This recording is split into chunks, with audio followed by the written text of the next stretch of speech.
Let's revisit not freeing them aliens and also my horrible camera work. That's it. That's my intro. Hi, I'm Amanda. You're watching Swell Entertainment, and I'm currently in Indianapolis for Gen Con. But right before I came here, I got a text from my friend letting me know that there was a new documentary on Netflix, and I was in it. Now, believe it or not, this is not the first time this has happened. I'm actually in two Netflix documentaries, Trainwreck, the raid on Area 51, and also one about two comedians, JT and what's his face? I don't know these dudes, frankly. But I'm in one episode where they did a small dong march for their show, and I showed up at the small dong march. There is a video here on YouTube about it. They forgot to have me sign a release form or discuss anything with them. So there is like a 1-second clip of me with like a sign propped up because I knew they were filming. That's like, hell no, we won't grow or something like that. Something about small dongs because they made signs to hand out. So I'm in two different documentaries. We need a third one. Surely I'll do something else deranged that ends up with me on Netflix. So it's called Trainwreck Storm Area 51 and it's on Netflix. I was apparently in episode 2, so I just kind of scrubbed through that to find the clip. I also wanted to see if they used any footage from my video on when I went to the Storm Area 51 to see, if I need to send someone an invoice or not. I do still own the footage, even if I post it to the internet. But no, it does not look like they used any of my footage. But there is a 1-second clip of me that someone else took where then right after they then call us all social media wannabes that were there. That everyone there was a social media wannabe and it was all just a bunch of social media people running around and interviewing each other. This wannabe's got 500,000 subs now, baby. Boom, boom, boom. Boom, roasted. But this thing was funny to me. And I went ahead and decided I was going to watch the whole doc in its entirety. Okay, it's 2 episodes. And going to make a video on it because for those of you who don't know, which apparently a lot of you don't know, I was at the raid on Area 51. I went to Alienstock. And I also went to a third event that the documentary does not cover at all. Area 51 Basecamp, which when you watch the doc and you know about Area 51 Basecamp is like a crazy thing to me because one of the main dudes that was at Area 51 Basecamp was Jeremy Corbell, and he's in the documentary. Like, he slandered Alienstock and then did a whole other event. And that's just like not touched on the doc. Background for you all. This was all in 2019. Aside from the fact that I was 21, there was a Facebook invite made, said, we're gonna raid Area 51 and freedom aliens. They can't stop us all, okay? And it was like, check yes and going or whatever. It was like August 20th or September 20th or something like that. Anyways, this blew up. Went crazy, and I decided I was going to Alienstock. So I want to make it very clear that I am fully aware that this could be one of the top 10 dumbest things I do in my entire life. This was not the first event that I had done. This was the first I had traveled alone to this extent. This was the first time I'd camped in my car by myself, okay? Like, there was a lot here that was a lot of first times in the pursuit of Alienstock. A lot of what I did this trip and a lot of what I did in this footage in this video, I would not do today. There was quite a lot of secret filming that I was doing that I would just never do now, okay? Like, now it's very clear when I'm filming. You can clearly identify that I'm filming. I'm not filming faces secretly. If anything, now I'm filming the ground just to get like an interaction for my own protection and things like that. Watch this video with a grain of salt, I would say. But most of the people that I talked to did know they were being filmed afterwards. Like, there's a point where I'm filming a couple. You'll see that if you watch this video now, they're the ones that are like really upset about Maddie to me. Woman afterwards, she was like, are you filming? And I was like, oh yeah, sorry. Like, I start freaking out. And she was like, that's okay. Can I have a hug? And she hugged me. And that's another interaction that I think about a lot because I'm just like, okay. It was interesting to like go through my own memories and then look at this documentary and be like, okay, interesting choices were made here. The documentary mostly follows Maddie, who is the guy that made the meme itself. He and I were about the same age. I was 21, about to be 22. He was 20 at the time. And Connie, who is the owner and operator of the Little Alien in Rachel, Nevada, and then a few other auxiliary players that come in from time to time. And then a Vice dude who I think I met while I was there. I checked my footage. It doesn't look like he's in any of my footage, but I did talk with a lot of journalists, so I'm sure I talked to him at some point. The doc is not good. I have this problem with a lot of Netflix docs lately. Not everything needs multiple episodes. This could have been a film. This didn't need to be 2 episodes, especially if you're not going to do 3, don't waste my time with 2. figure it out. Frankly, you totally had enough for 3, but like that sounds like what I'm going to talk about didn't really like fit the narrative. It sounds like what you were wanted to go for, which is interesting. A few of the people that are in the doc, by the way, are in my video as well because like the same players are around. The guy that ended up breaking his neck before going to Alienstock, I talked to him and his buddy a lot. There's a few people in the doc that were in both videos, so I want to make it clear like the people they interviewed were actually there because they're also in my footage. But it's interesting like the tone they decided to go with for the documentary. They definitely clearly wanted to focus on the build up and the fall apart of Maddie, Connie, and all of that, especially because obviously there was like a lawsuit involved in all of that, which like while we were there, I knew that apparently the city was, or the county was thinking of suing Maddie.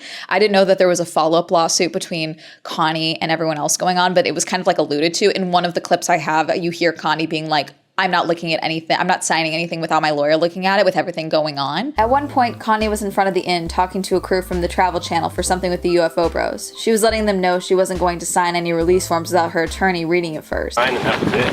I'm not talking to anybody. I mean, I don't care if you shoot, but you got to get a hold of my attorney in order to deal with that because of everything going on right now. Sure. I'm shocked they didn't document this part because I think this explains where a lot of the money came in.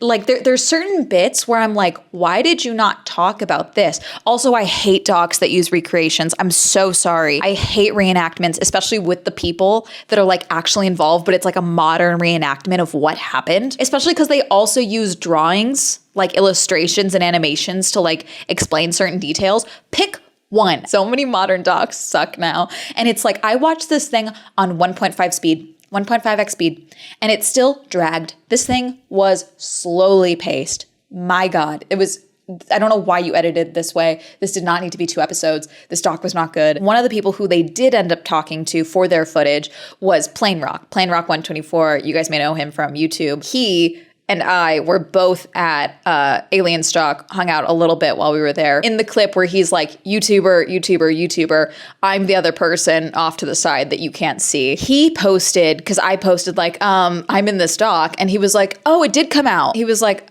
forever ago, I was reached out to by a company wanting to use my footage, and they like wouldn't do licensing or something like that. And I was like, wait, how many years ago? They reached out to him in like 2019, and he just thought the project was scrapped. So they've been working on this since 2019, which makes sense. But then I'm also like, you couldn't get more footage? There's certain things where I'm like, why did we do it this way? You know, like, because there's so much footage of this. And I'm like, I guess if you didn't want to pay more creators, maybe. But like the recreations and the animations, the illustrations, pick one. I'm just saying. The doc talks about Maddie coming up with the idea, it blowing up like crazy. And what drove me crazy, especially because so much of Maddie's interviews or him claiming he didn't know what was going on at like any point of the planning process. Nothing was done.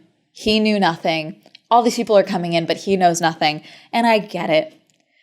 You're worried about being sued again, or at all, because you've been threatened to be sued. You've been basically been told by the FBI, all this stuff that's going on.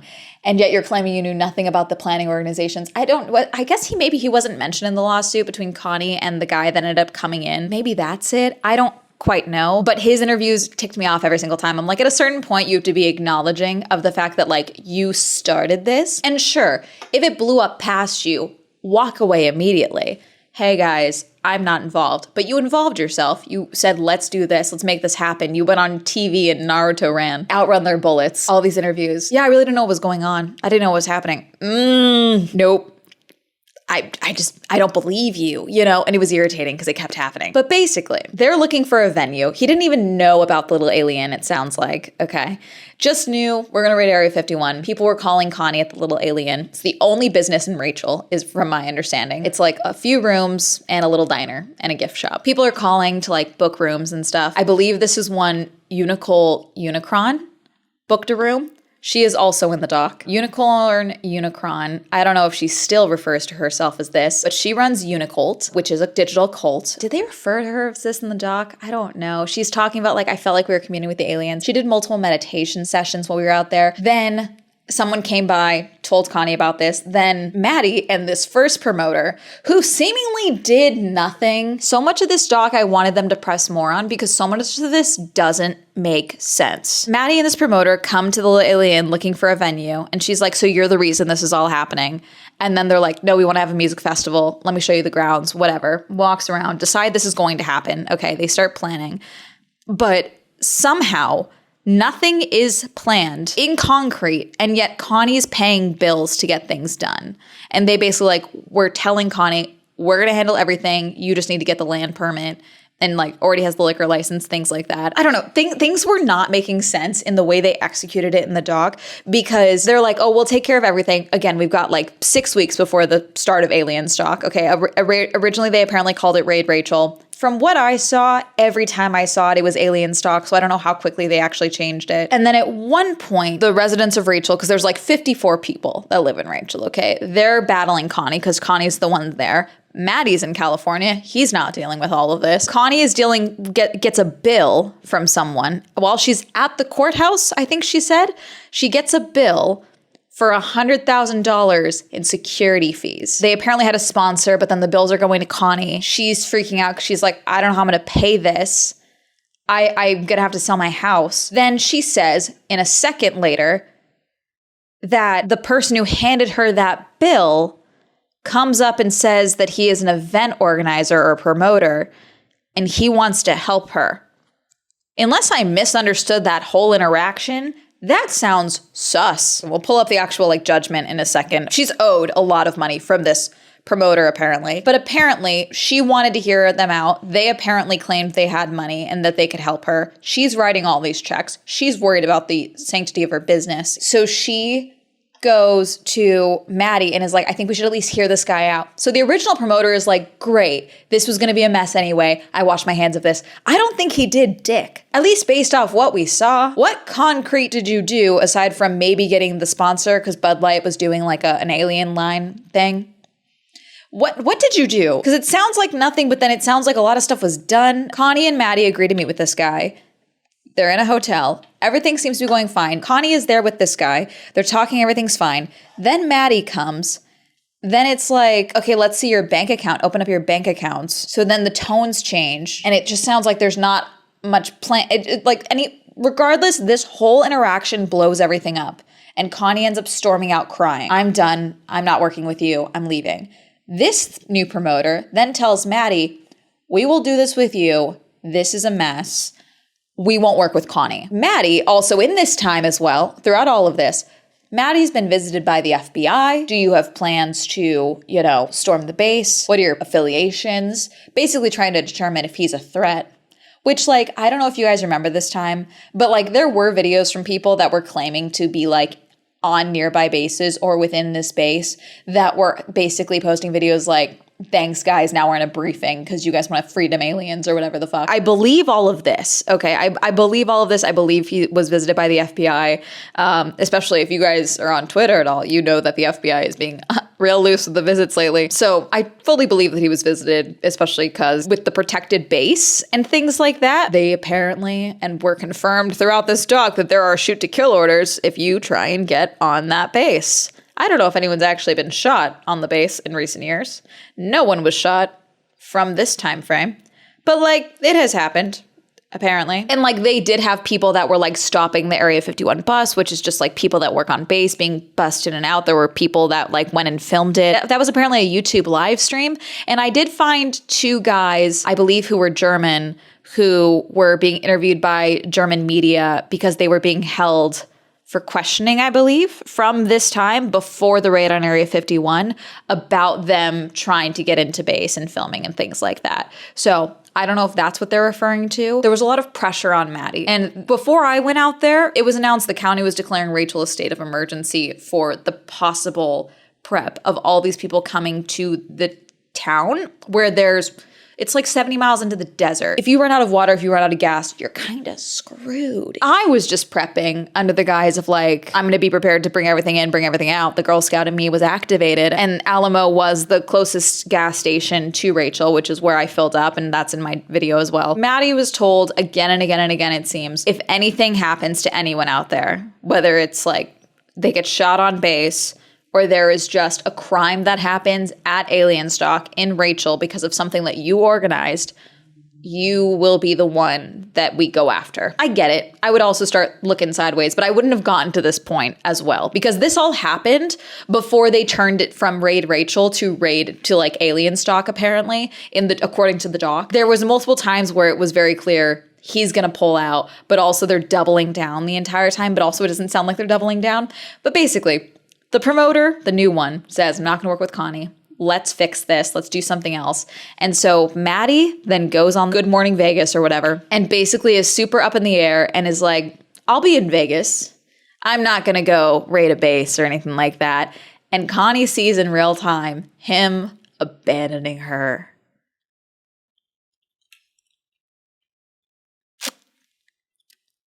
Yikes. She's crying in the dock, and it's like, I get it. I would also, because she's like, writing all these checks. She's footing the bill for these things. She's getting the land ready for campers and everything like that. He's now telling people the event's canceled.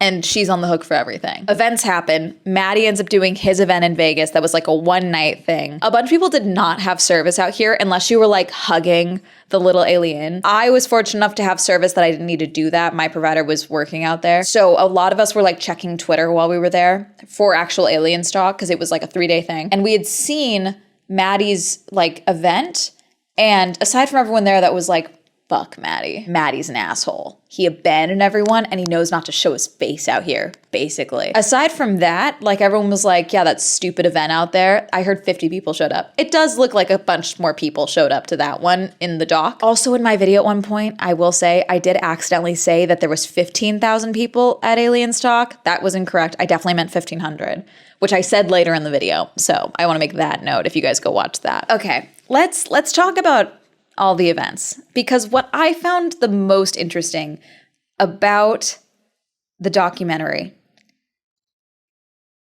is that Jeremy Corbell is in it. I saw him at Alienstock, but he was headlining for a different event. He was the main draw of Area 51 Basecamp, which was at the Area 51 Research Center, the Alien Research Center. That was at the start of the Extraterrestrial Highway that led to Rachel. And yet, in the doc, he never mentions this event. He just mentions that he was talking with Maddie. He had reached out to Maddie, apparently, and Maddie reached back. Maddie apparently had called him when the FBI got involved or whatever, and it was like, get a lawyer. Smart advice, frankly. Basically was telling him, like, if anything goes wrong, this is on you type of thing.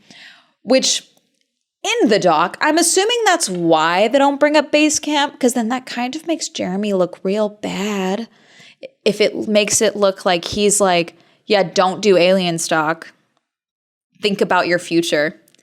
And then Jeremy goes and promotes and talks badly about a different event while he's talking about Area 51 Basecamp.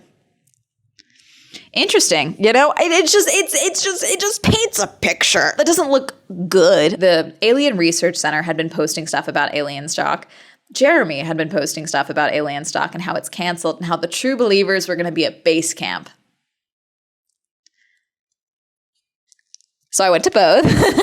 The only event I didn't go to was Maddie's event. That was the first night. I knew I was going to go to that one. And again, if you guys haven't seen the video that I made, I did not go to the gate. My Hyundai was a 2005 Hyundai. The fact that it made it into the desert this far, but I didn't think it was going to make it through the dirt road that would lead to the base. Okay, I did not think it would make that far. So I didn't end up going, because also if you watch my video, okay, at least that first night, it was a lot of men. The doc definitely makes it seem like it was all media and all YouTubers. And I will say, yes, majority of the media, majority of the YouTubers were the ones that were there. But to act like that was the only people that were there, false. Just straight up false. If you watch my video, you'll see there's quite a few people that I talked to, quite a few people that I interviewed who were at the very least there to try and see potential YouTubers that would go. Yes, a lot of YouTubers, but there were people that were like genuinely from Las Vegas, or I talked to some dude from Sweden that flew in, you know,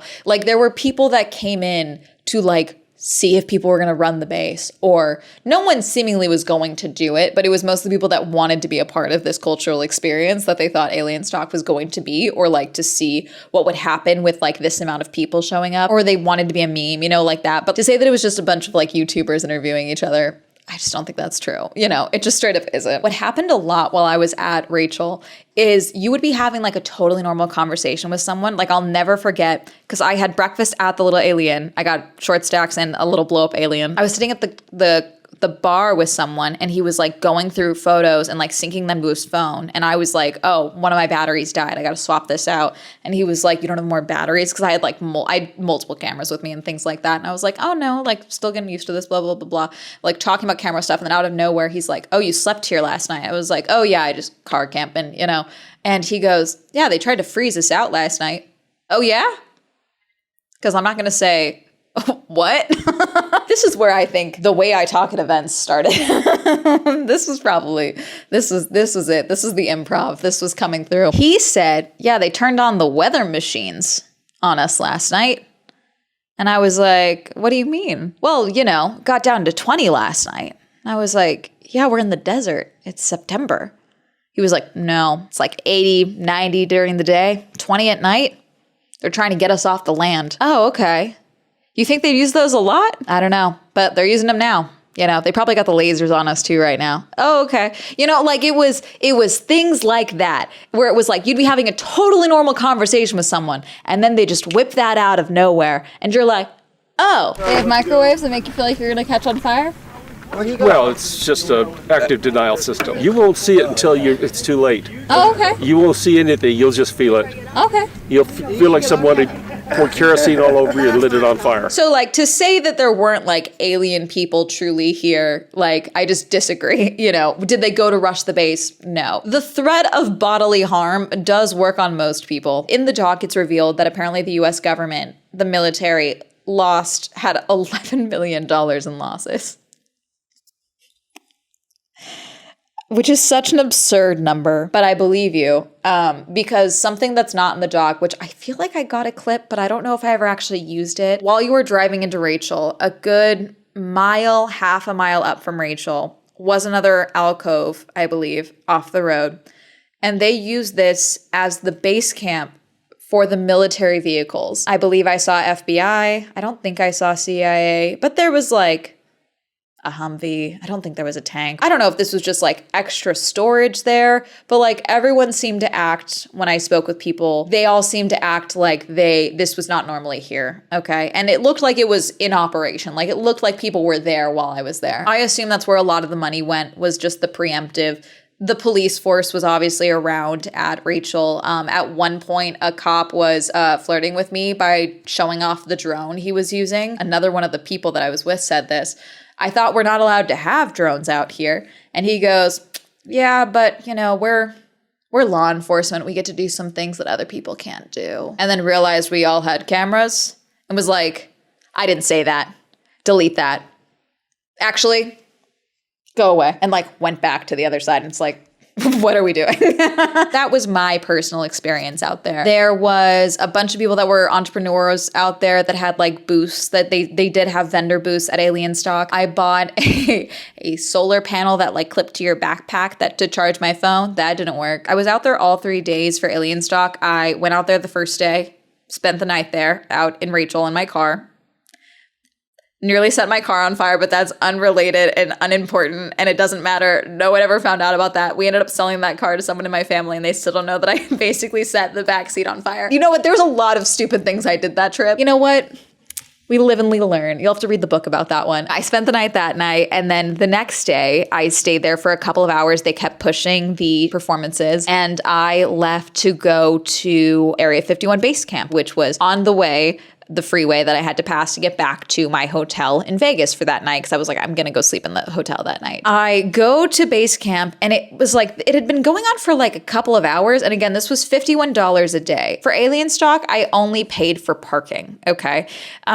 And those numbers are in my video. But it was $51 per day for Basecamp, okay, for a one-day event, just to attend. Apparently, to camp there, it was like $170 or something. It was something insane. And it was like extra money if you wanted to use a power hookup or something like that. I thought there was a line to get in, but it was a line to get into the actual gift shop of the event. And I just ended up going into the base camp, walking around. And there was even less people at Basecamp. There was not really any people here. It was mostly vendors. But I will say here, it was less people rolling and more people that genuinely were alien researchers that were like probably had worked with, the research center before and were showing things off. This is where I met MUFON. They did not like that I called it Muffin, but I met some people from MUFON here. They're do, UFO research, okay? I met the group of women that were putting on the UFO con that I ended up going to the next year. That was the last event that happened that I went to before shutdown and everything like that. Because again, this is all 2019, this is happening. And it was just not a lot of people here. And like, there was a lot more people here that were like really irritated by the media presence.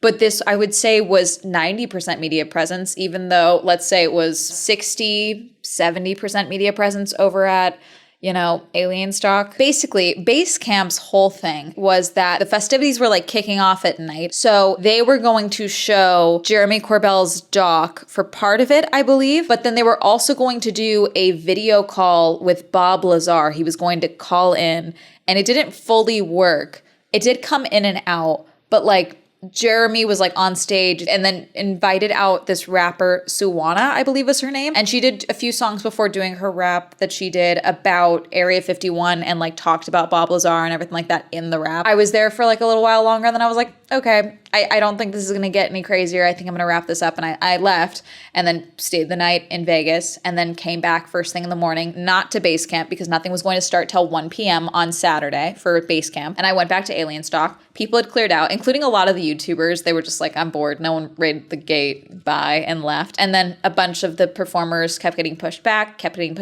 Some people still went on. They had collapsed one of the stages and moved all the sound system to the main stage. It was fun, like once you allowed yourself to have fun, like once you realized, okay, no one's gonna like try and raid a government facility. Like it was just fun. It was vibey. It was crazy. I went to a cult meeting around 11 a.m. when I was at Alienstock the last day is when I got a email letting me know that Basecamp was canceled for day 2 and that I was being refunded.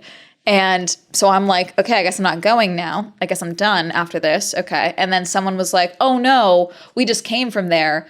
Someone brought in an Arby's truck that was giving out food for free, and they've just opened up the doors. You can go in all you want. I'll never forget this. I feel like I talked about this in my doc, but I go back to Basecamp. As I'm at Basecamp, I go into the gift shop, and I'm talking to the guy that I think is the owner of the gift shop for the research center. He was like, oh, I thought it was canceled. I thought no one showed up. I thought it was like 200 people that showed up. And I was like, no, it's probably about like 1,500 people that came. Like it's a pretty decent crowd. And I could just see the irritation and like frustration on his face as I bought a keychain for my uncle. It's just one of those things where it was like, I don't know why they didn't talk about this. Maybe because Basecamp didn't want to be involved. Maybe this was like forgotten. No way Jeremy Corbell didn't bring this up or didn't tell anyone about this. Like he was there. He did both. I saw him at Alienstock. He went to both. So he's not like this impossible third party that like helped Maddie. He was physically at both events. I have a video of him being a pageant mom for Suwana as he's like trying to get a video clip of her performing her song about Area 51. Meanwhile, in the doc, it's acting like he wasn't even in Vegas is what it sounds like. I was there for a couple more hours. I felt really bad because I had already eaten and I talked to this one food vendor who were livid because they had basically been told to expect 9,000 people in total and they bought food accordingly. They were hopeful once the day was canceled that all the other food trucks left, but then Arby's came and gave out free food so no one bought food from them. They were like, do you want to have a burrito? I was like, I already ate. I am so sorry. I'm so sorry. They were like, this could bankrupt us. I haven't looked them up. I hope they're still around, actually. But like a lot of the vendors were just going to have like a full get drunk party. Like a lot of the people of that truck were like, no, it's great. We're going to get drunk. We're going to get fucking drunk. Not long after, I decided to make the 5-hour trip home, where I then had to deal with my coworkers at the coffee shop making jokes about me being replaced by an alien for a week. And then a couple months later in 2020 is when I had a video go viral and then I became a full-time YouTuber. How's that for a wannabe? The doc, it's fine. If you want to watch it, go ahead. There was a better way I think they could have executed this, and I hate how it's put together. The pacing is awful. Glad Connie got her money. I pulled up the lawsuit because let's see how it is. This is from the Las Vegas Review-Journal. Christopher Lawrence. This is from 2 weeks ago. Little Alien owner awarded $3.4 million in Storm Area 51 lawsuit. I asked with a smirk, you want to know how much money I won in the lawsuit? The number that flashes on the screen in lieu of West's response is astonishing. $3.4 million. Sure enough, a search of court records shows multiple monetary judgments in favor of West, including ones of $200,000 and $600,000 for defamation per se. The largest judgment was $1.4 million for intellectual interference with contractual relationships and prospective economic advantage. Other totals revealed in the documentary include Lincoln County's expenses of $250,000, which is $50,000 more than had been reported. The U.S. military spent what the documentary says is an estimated $11 million preparing for and policing the event. Roberts, meanwhile, made $1,700 from selling t-shirts. DiMaggio, who's interviewed inside what looks to be an empty strip club, doesn't mince words about the lawsuit. She can chase me to the ends of the earth. They can put me in jail. She'll never get that money. In my video, Connie says they will be doing Alienstock 2020. Obviously, I'm assuming you all know why that didn't happen. My assumption would be yes, that this would reignite, the desire to do another Alienstock because internet, money, people want to do an event post, lockdown, obviously. So I would not be shocked if another one happened. I don't know. I think you could do a 2 for a year about Basecamp and Alienstock. But the fact that Basecamp isn't mentioned at all in the doc is crazy to me, especially because Jeremy Corbell is so in the doc. It's very weird. Anyways, that's really going to be it. Shout out past Amanda for her horrible camera work, but her audacity to go to the desert alone. I commend you. Also, the amount of driving and, hopping between events, really, you would think I would grow out of that. And now I'm about to be 28 and still doing the shenanigans. So there's that. Ooh, I'm so titling this The Truth About the Raid on Area 51. What Netflix got wrong. What Netflix got wrong about the raid on Area 51. Ha ha ha. Get fucked. No. I'm kidding. The doc is ass. I hate it. I wouldn't recommend it to someone. That's really going to be it. Were you at the raid on Area 51? Did you know prior to this video that I was at the raid on Area 51? Have you watched that video and you were also like, God, Amanda's ass camera work. Absolutely horrible. Let me know. Comment down below. Reminder, I stream on Twitch. My Swell Entertainment is now available on Spotify. Reminder to check out Girly Pop Go if you would like to see more car and motorsport content. Shout out to my channel members who'd like to join me on channel memberships. You can go ahead and click join down below if you'd like to follow me on social media. That'll be up here. And that's me to have a lovely day. Goodbye.